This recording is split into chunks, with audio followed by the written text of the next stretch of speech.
There, that should be better now. How's that? That should be better.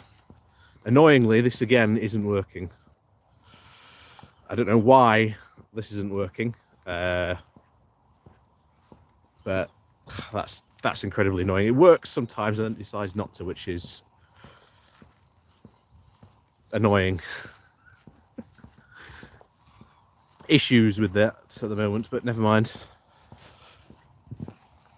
Oh, anyway, yes. Back to where we were saying then. Reintroduction then, since the sound didn't work. So good morning, everyone, one and all.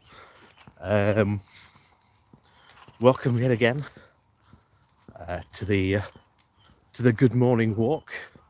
Oh, someone from Hong Kong there, good morning to you. Someone from Germany, good morning to you. Welcome. Whoever you are, rest your weary bones, for I shall be providing the exercise today.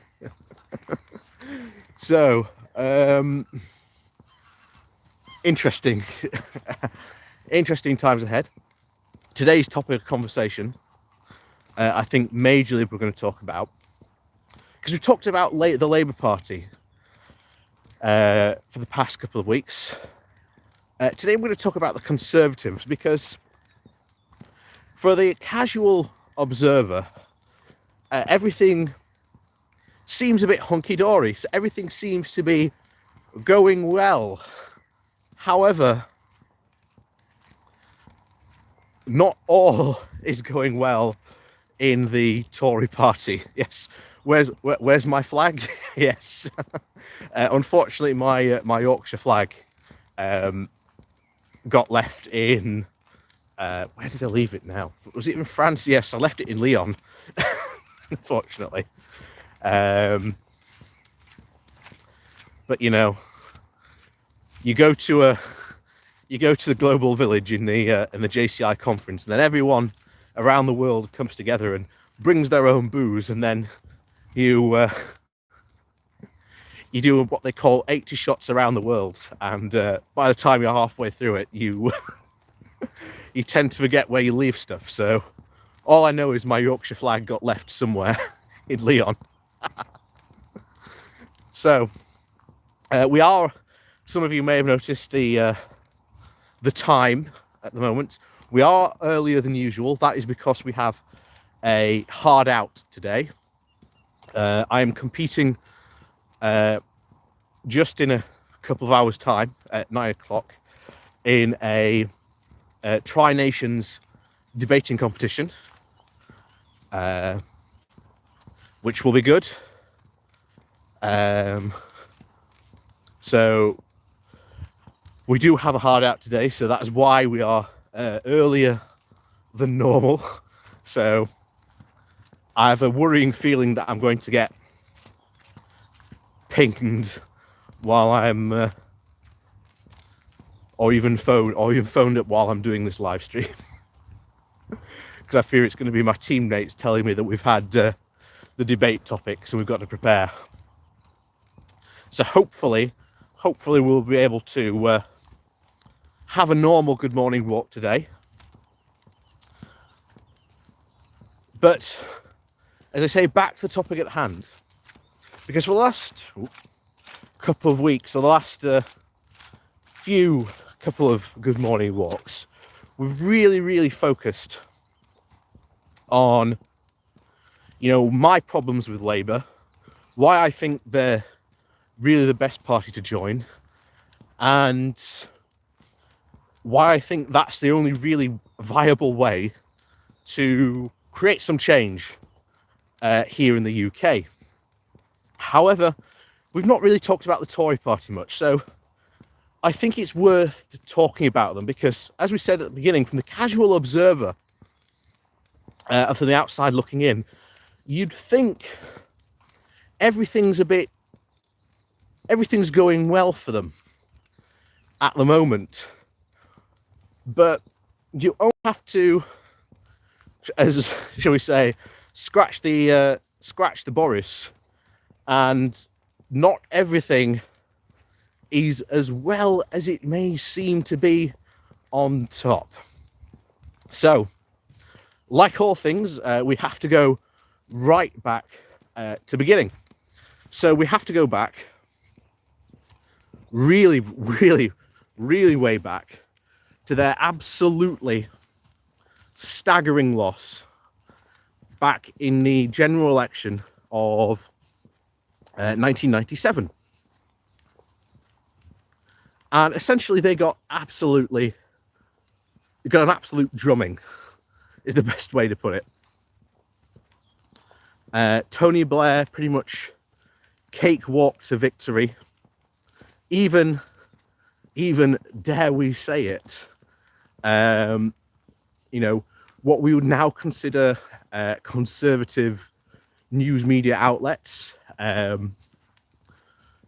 turned sides from the Conservatives to the Labour Party. There was even the infamous headline, it was The Sun what won it, with The Sun essentially claiming that they were the ones who had got Tony Blair into power at that time. But then this started a bizarre chain of events in the Conservative Party, because they pretty much went through a ton of leaders. I mean, I'm just trying to think. There was Michael Howard, Ian Duncan Smith,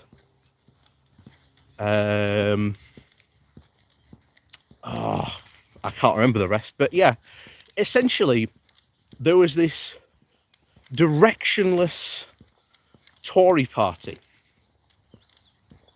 Oh, hi there from Dublin, good morning to you. But there was this directionless Tory party that couldn't help, yes, William Hague, that was it. William Hague was first up to bat. But there was this directionless Tory party, and it didn't know which way to go, because Tony Blair had brought the Labour Party from pretty much being a lefty party to being a centre lefty party. They were going to, as Tony Blair put it at the time, recapture the centre. And that did work. That worked incredibly well, which, again, something that we have to learn from if we are to really take power. And, oh, good morning all the way from sunny Luxembourg. Good morning to you.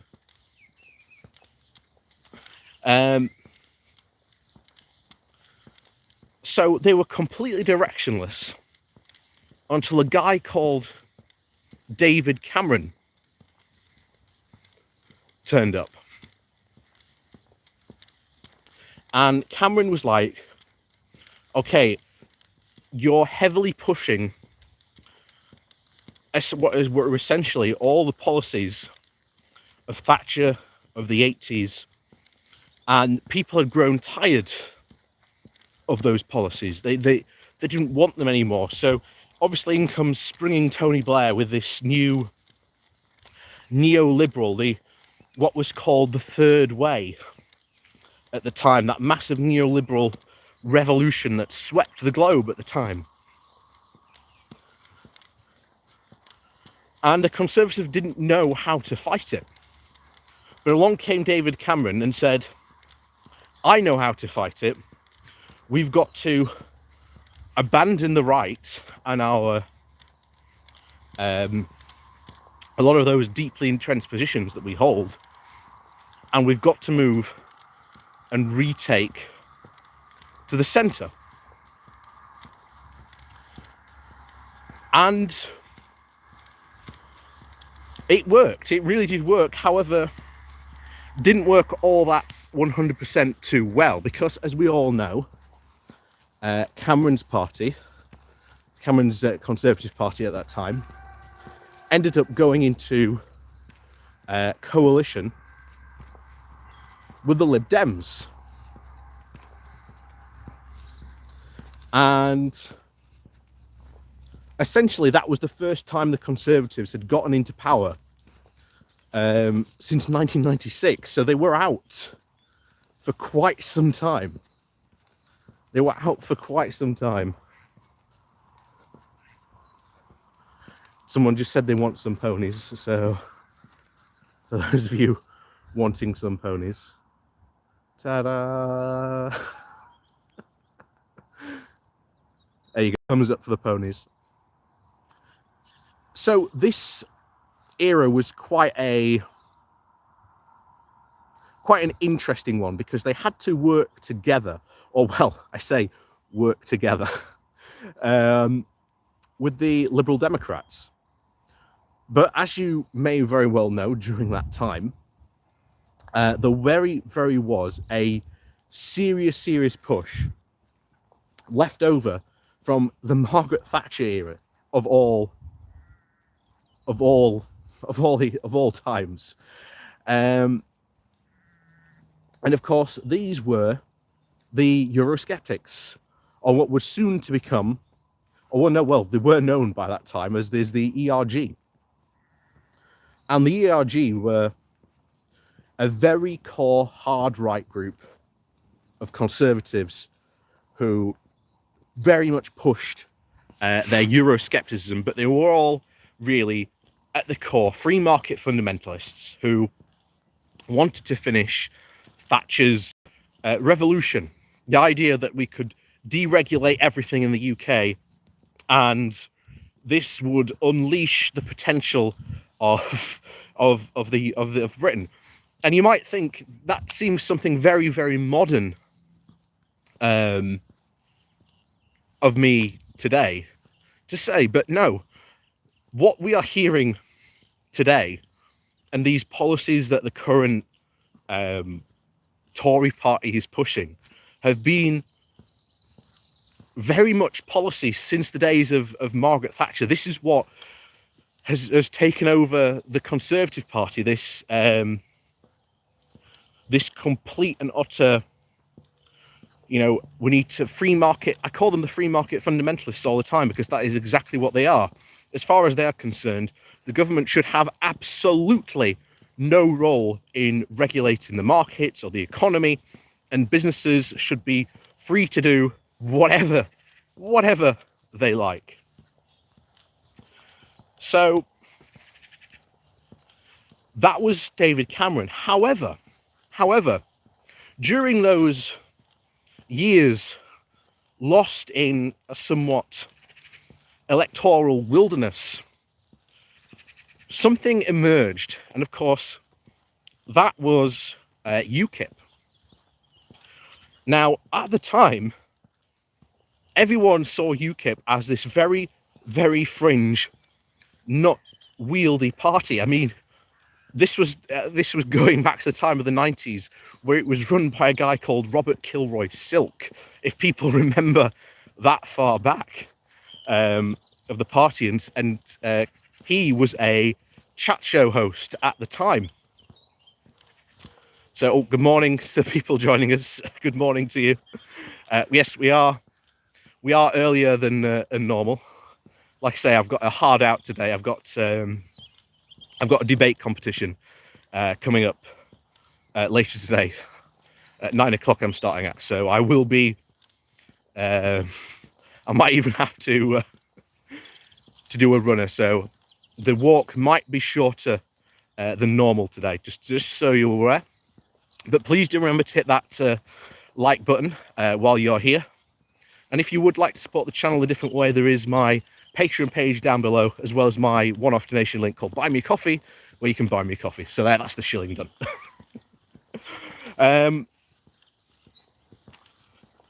So UKIP was there. And then a guy, as you all know, called Nigel Farage turned up. Well, why did Nigel turn up at UKIP, especially at UKIP? Well, it was pretty much, of course, because of his Eurosceptic views. It was the only party at that time that was very staunchly, we need to leave the European Union. You've heard all the sayings before of what we're about to say, but essentially we need to leave the European Union. However, because it was this fringe party, it had a really bad reputation about it. So what Nigel did was he transformed the party. But one of his other big objectives, was because David Cameron helped to push the party more to the centre. Nigel and crew didn't like that, because if you are in the centre, as what many, so there was this, again, split forming in the Conservative Party between those who liked to regulate versus those who didn't like regulate, and the free market fundamentalists. Oh, thank you very much, Mini Sherbini. I think that's it. Hi, BM, your non-Patreon patron here. Thanks you for the great weekend. Thank you very much. Thank you for the support, as always. It's very much appreciated. So that split between those who wanted regulation and those who didn't wanted to keep it, essentially. And those who were for splitting of the wanted that split, the deregulators, should we call them at the time, did have and very much flirted with Euroscepticism. They turned out to be very much Tory old guard, and people who had grown up or were heavily influenced by the time of Margaret Thatcher. And that is what led them into that course of action. And they were always flummoxed by why Margaret Thatcher joined and kept in the European Union and pushed, for the creation of the single market. It's so ironic that a party now that loathes Europe and their heroine was so instrumental in creating, the single market. But that's the bizarre twist of fate that, Brexit takes us to. But there you go. So UKIP is now there. And what they start to do is they start to push more, as was, again, one of Nigel Farage's stated objectives. He's said this many times, but he wanted to push the Conservative Party back to being more a right-wing party. He wanted to push them away from being a centrist party. And we've seen that now. They are being pushed more and more towards the right, because effectively these free market fundamentalists won. But why did they win? Well, partly that was because of the ERG.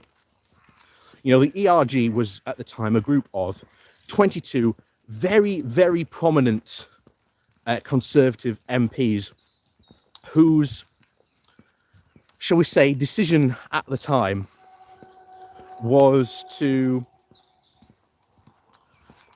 if we don't get a referendum on the EU, we're going to essentially walk across the aisle. But of course they went, hold on, you're not going to seriously walk across to Labour, are you? They said no. What would happen would overnight there would be 13 UKIP MPs. Now, why 13, not the 22? That would be because that would be part of their second threat. They would essentially threaten to do this big stunt and then go, if you don't follow through, the rest of them will join us. And that would create a huge problem in the party. Now, of course, at that time, it's the coalition government with the Conservatives and the Lib Dems.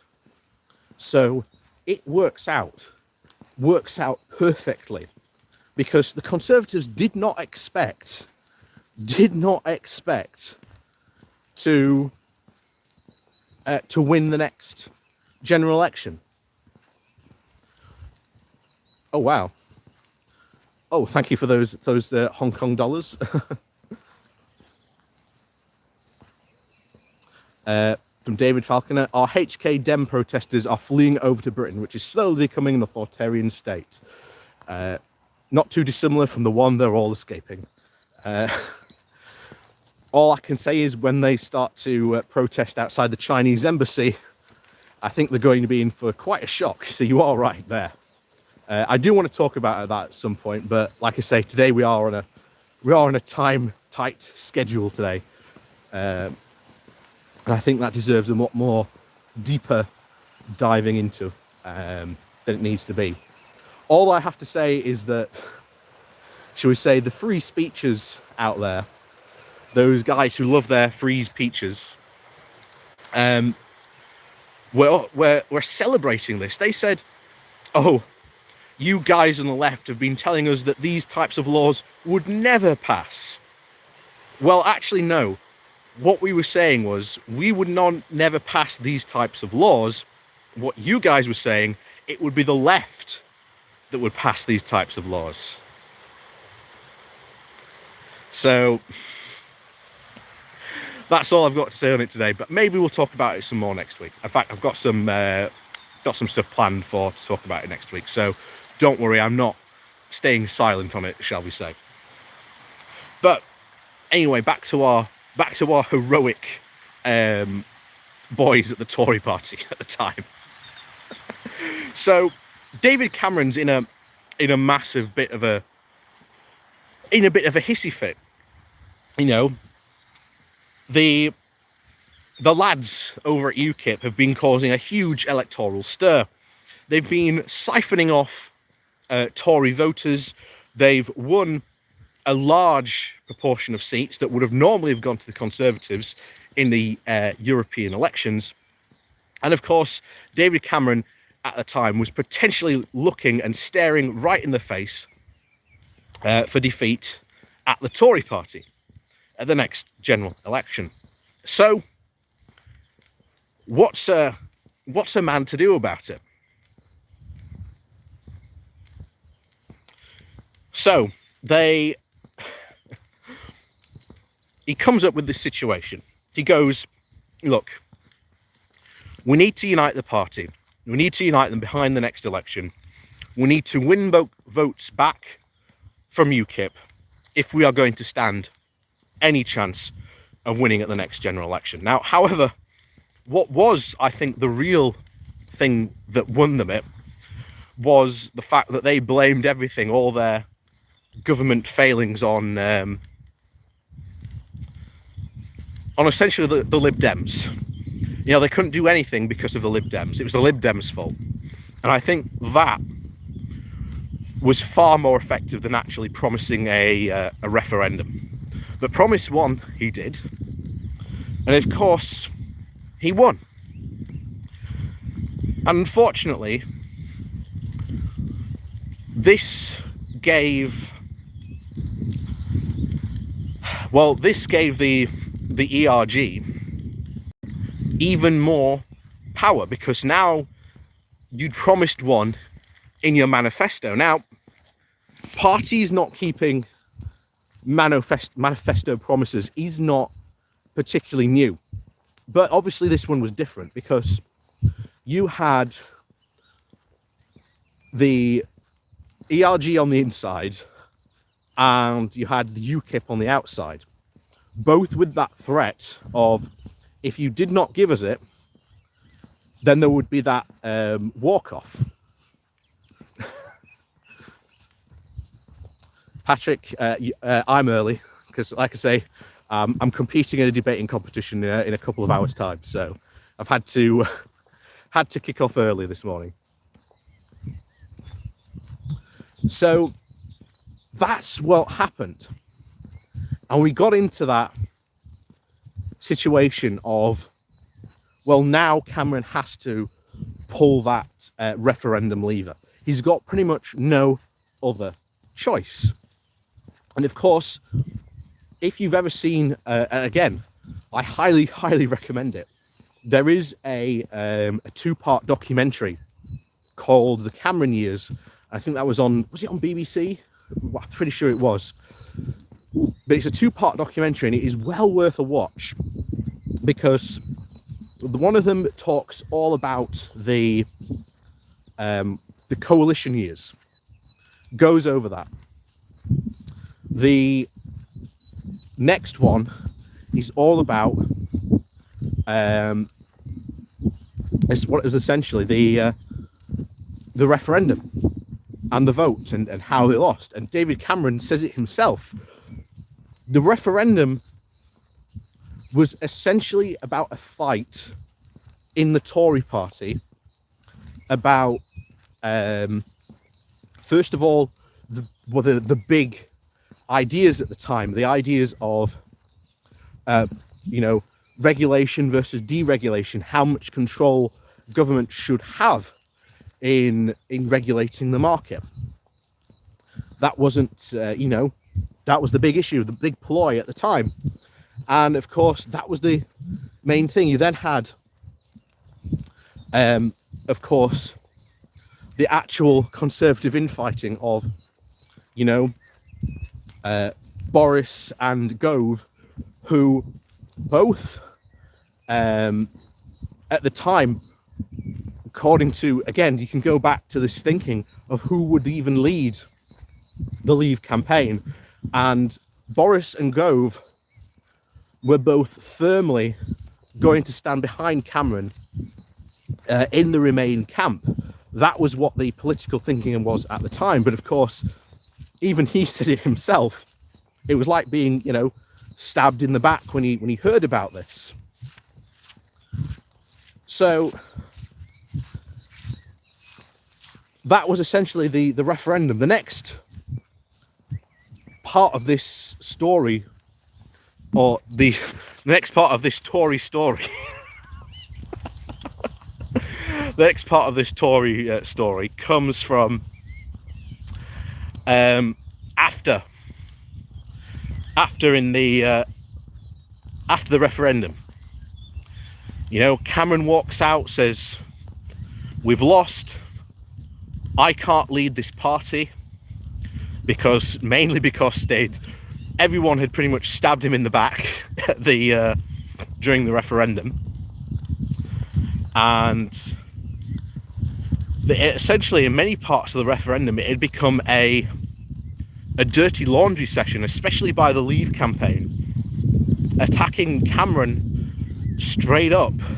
Not about, his positions on the EU, just essentially just attacking Cameron for his style of government, his,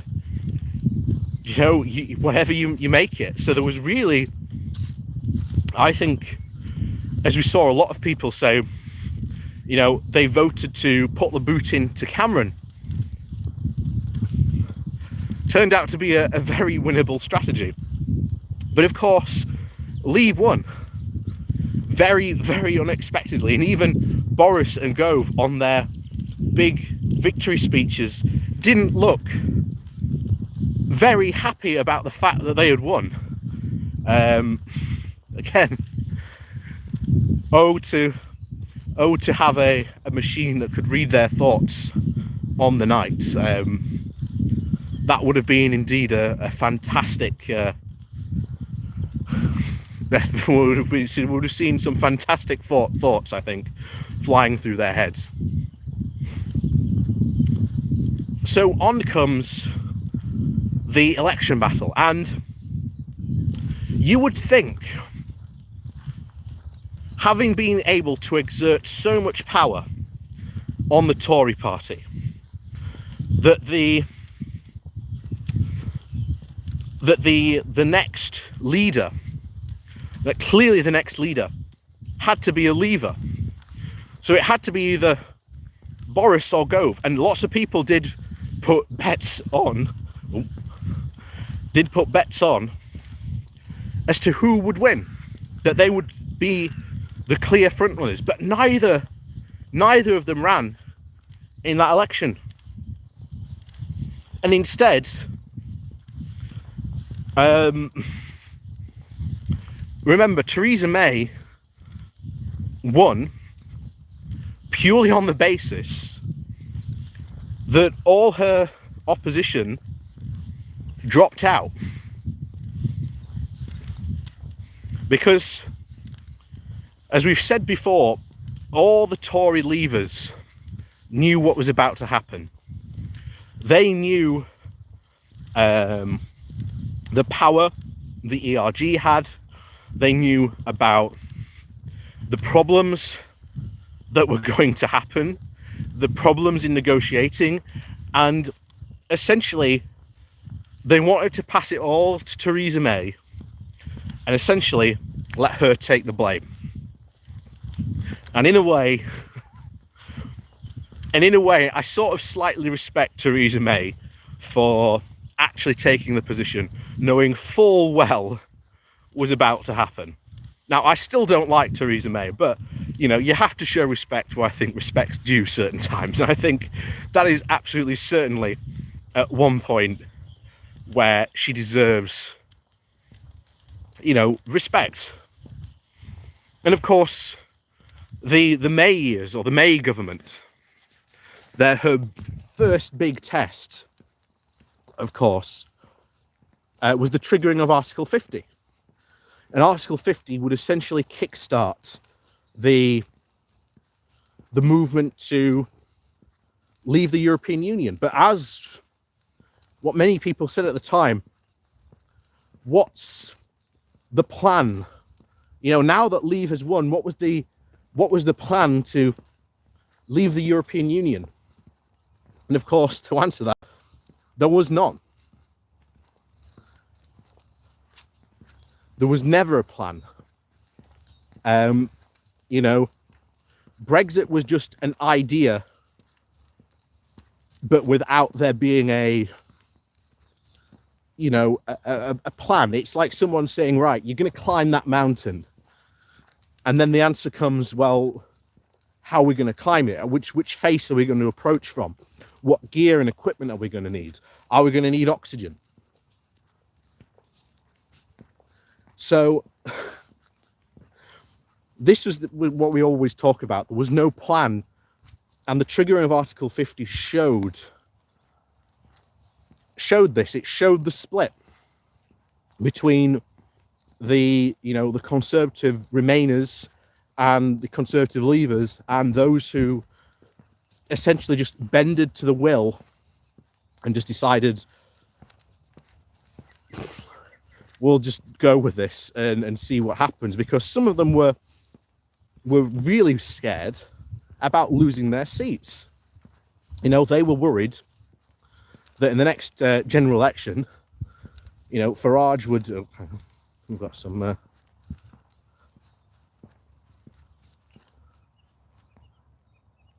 there you go. I'll give you some more ponies.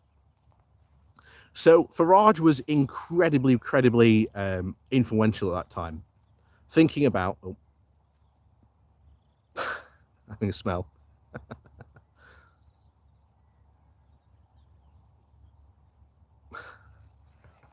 Anyway, he's moving off. So Farage was incredibly influential at that time in helping to force through the triggering of Article 50, partly because they did not want to have that conversation, because if they had that conversation about what Brexit meant or what it means or the impacts it would have, then people might change their mind. And remember, a lot of these hardcore Brexiteers, people like Jacob Rees-Mogg, Nigel Farage, Ian Duncan Smith, Daniel Hannan, all these really big Brexiteers had all said that there should be a second referendum to decide, is this what the people really want? And remember, they only won by 2%. So it wasn't a big majority, but the idea that they could command that amount of support and that amount of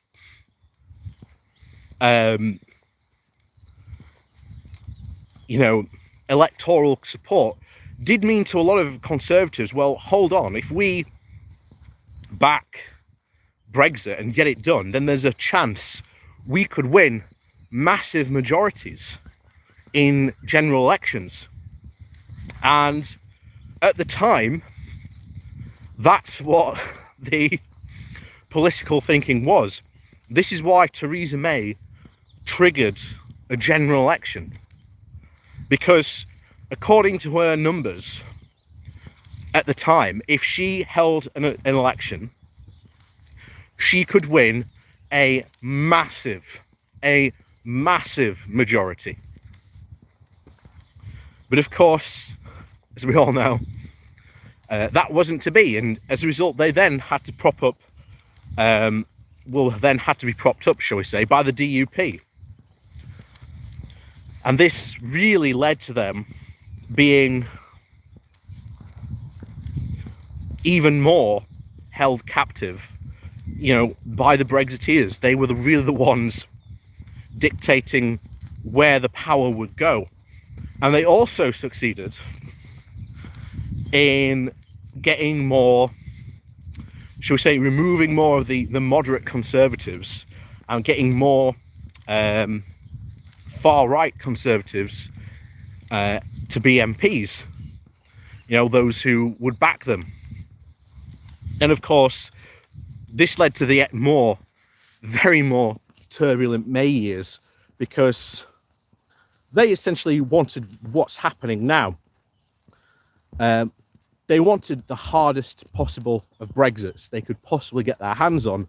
And even now we see, Conservatives blindly thinking that they can change the withdrawal agreement, without going to the EU and saying, yeah, we want to change this. No, it was, we can sign it and then we can change it as we want later on. There is still that belief in magical thinking that they have. So, of course,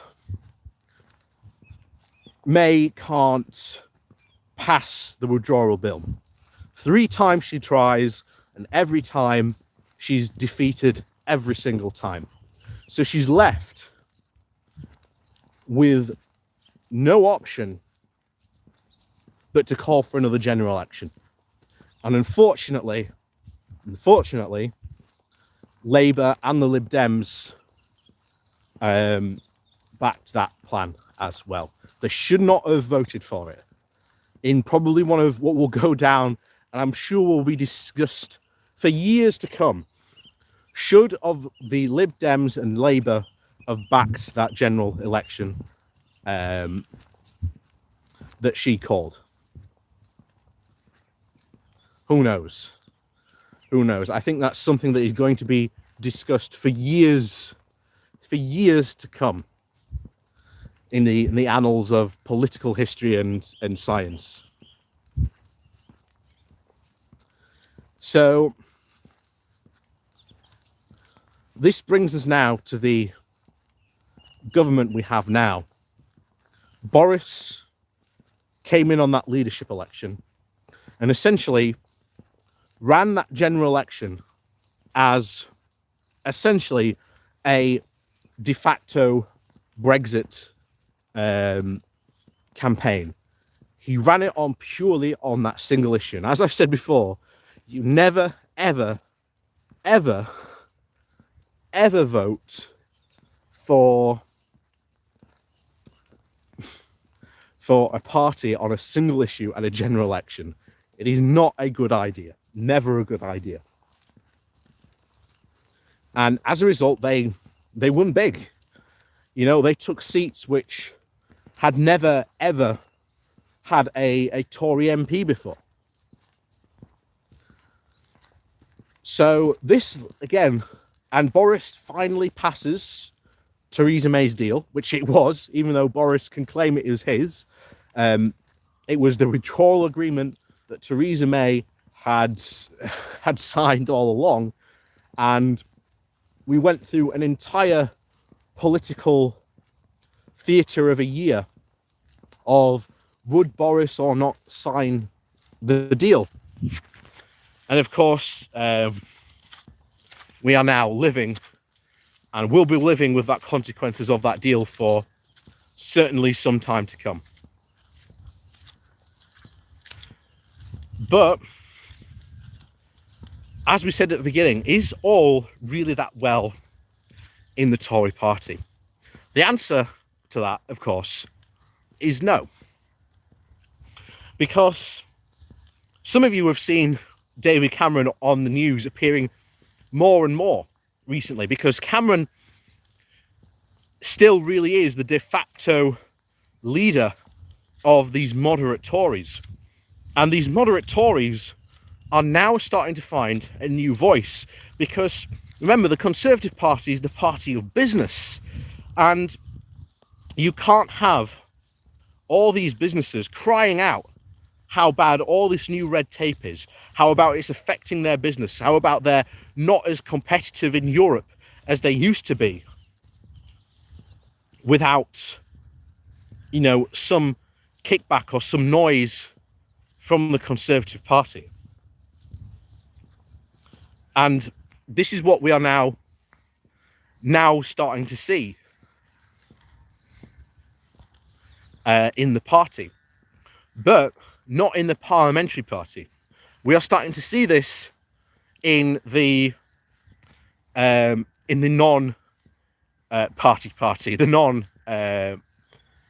non-elected party, which is going to cause some very, very big waves, trust me on this one, at the next party conference, because, like I say, these moderate Tories are all about there being regulation. They were fine with the being in the European Union and the single market, because, you know, it made them a lot of money. You know, it did well for the UK, and we are now seeing the impacts of British business on not being in that. And as a result, we are really, really in a interesting situation where there really is this big Tory bust-up, because, as we said, the groups of the ERG showed the way and took power, often referred to as the party within the party.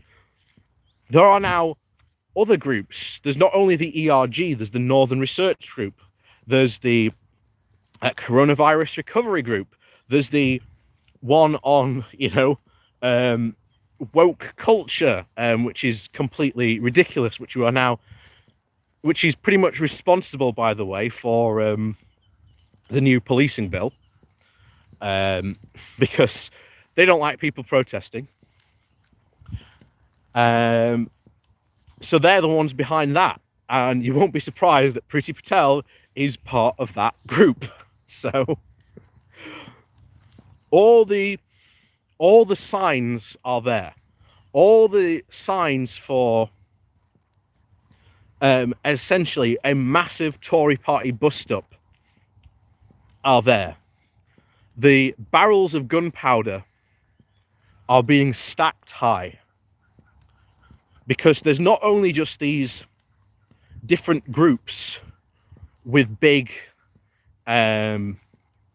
with their big ideas in place of stuff that they want to do and accomplish, which will again rip the Conservative Party apart, but the old battle line of moderate Conservative who wants regulation and sees there being, economic sense in there being regulation, versus the free market fundamentalists who want, completely no regulation, more globalization, and buccaneering deregulation. And we see that being played out now in what we call the two big ideas of the Tory party at the moment, which is Global Britain and levelling up. And even this technically is going to be a fun fight, because neither one of those ideas can succeed without essentially without undermining the other. You know, the levelling up agenda calls for more internal investment into the UK with regulations to help protect British industry. That is a primary goal of the Level Up and the MPs that support it, but also of the Northern Research Group. You then have the Global Britain agenda, which seems to be the one that is currently winning out this fight. We saw it in the Defence Review of us, going out to sending an aircraft carrier east of the Aden again. It's again pointless, and as most people have pointed out, even in the foreign press, Boris Johnson essentially engaging in gunboat diplomacy, and not a single country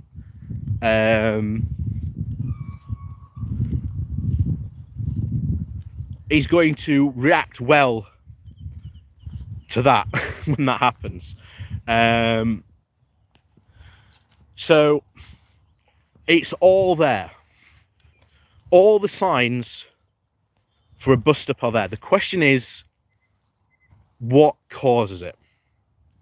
What causes this spark that will ignite the Tory party into an all-out, no-hold-barred war for control of the party and even the parliamentary party?